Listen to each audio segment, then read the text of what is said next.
आदरणीय बुजुर्गों, माताओं, बहनों, नौजवान साथियों और प्यारे बच्चों, मेरी आवाज़ जहाँ तक पहुँच रही है, इस इलाके के तमाम बाशिंदों को, सभी आमजनों को, दुकानदारों को, मेहनत मजदूरी करने वाले, तमाम तरीके से अपना खून पसीना लगा करके अपने परिवार का भरण पोषण करने वाले आप तमाम लोगों का क्रांतिकारी इस्तकबाल करता हूं, आपका हार्दिक अभिनंदन करता हूं। दोस्तों, मैं पहली बात तो ये कह दूं, ये मेडिकल कैंप है, कोई राजनीतिक जलसा नहीं है, तो मैं कोई पॉलिटिकल तकरीर नहीं करना चाहता हूं। लेकिन कहते हैं कि जब आ ही गए हैं आपकी महफिल में, तो कुछ सुन भी लेंगे और कुछ सुना भी देंगे।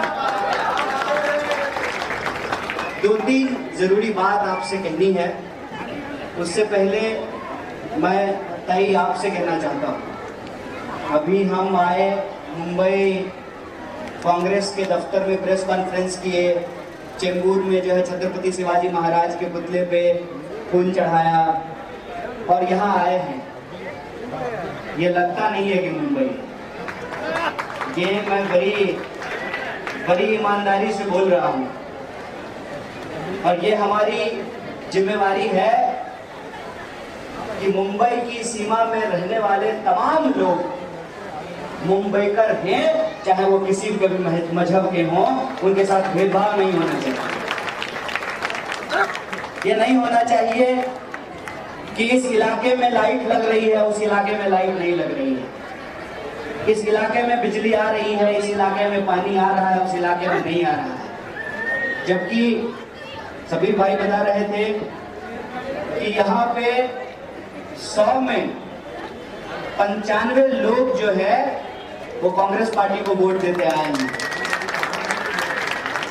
मैंने कहा कि कोई राजनीतिक तकरीर नहीं करूंगा, लेकिन आपसे एक वादा जरूर करता हूं।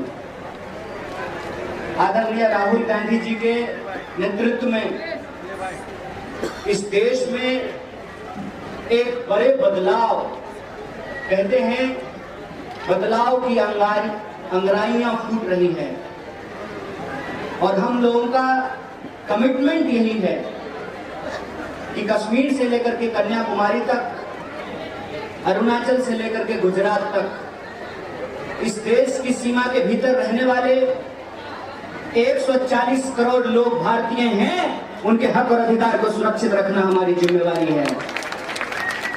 जिनको लगता है कि ये राजनीति है, उनको लगने दीजिए। मैं समझता हूं कि ये हमारा धर्म है, ये हमारा कर्तव्य है किसी भी सामाजिक व्यक्ति के लिए।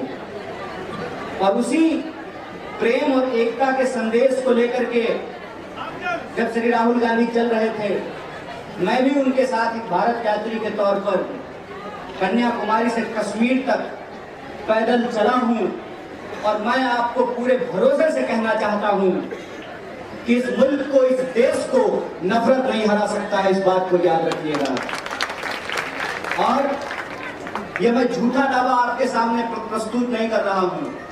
मैं देश का वजीर आजम नहीं हूं, मैं देश का प्रधानमंत्री नहीं हूं।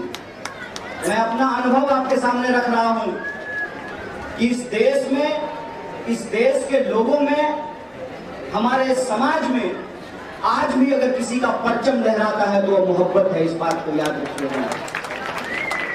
ये ठीक बात है, इसमें कोई दो राय नहीं है कि नया नया फैशन है, फेसबुक ट्विटर का जमाना है, इंस्टाग्राम पे लोग रील बना रहे हैं, और कहते हैं ना, निगेटिव चीजें जल्दी बिकती है, गंदगी जल्दी फैलता है, कीचड़ बड़ी आसानी से फैल जाता है।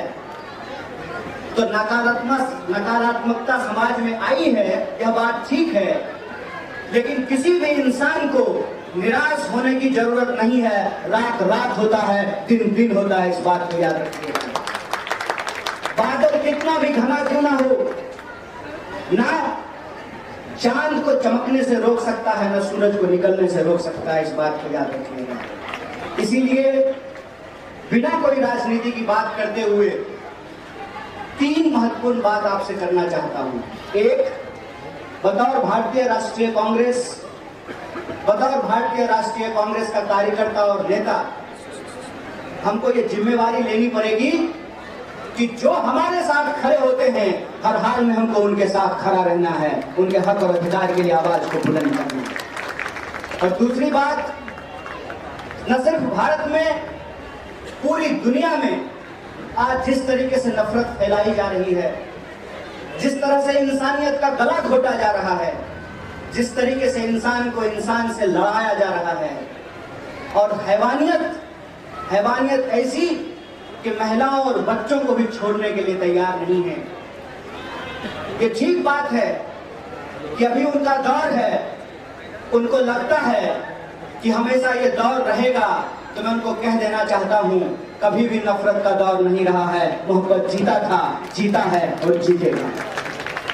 और इसी संदेश को लेकर के यह जो पूरी की पूरी मुहिम है मुंबई कांग्रेस की, कि हम मुंबई के हर इलाके में जो रोग है उस रोग को दूर करना चाहते हैं, जो बीमारी है उसका इलाज करना चाहते हैं। एक तरफ हम अपने कार्यक्रमों के माध्यम से मोहब्बत का संदेश भी फैलाएंगे और दूसरी तरफ जो आम लोग हैं उनके लिए सेवा का काम करेंगे।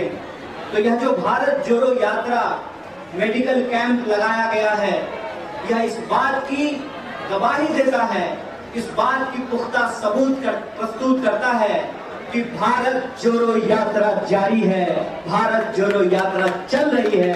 भारत जोड़ो यात्रा कन्याकुमारी से जो चली थी वो कश्मीर में जाकर के रुकी नहीं है, वो भारत जोड़ो यात्रा आगे बढ़ रही है।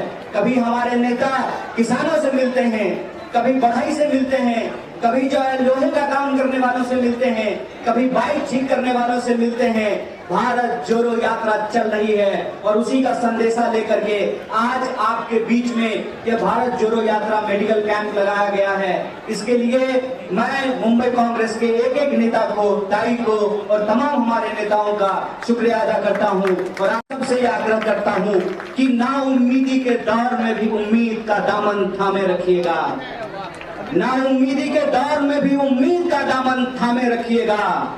नफरत चाहे जितना भी हल्ला मचाए, मोहब्बत का डोर मत छोड़िएगा। ये मैं आपसे आग्रह करना चाहता हूँ।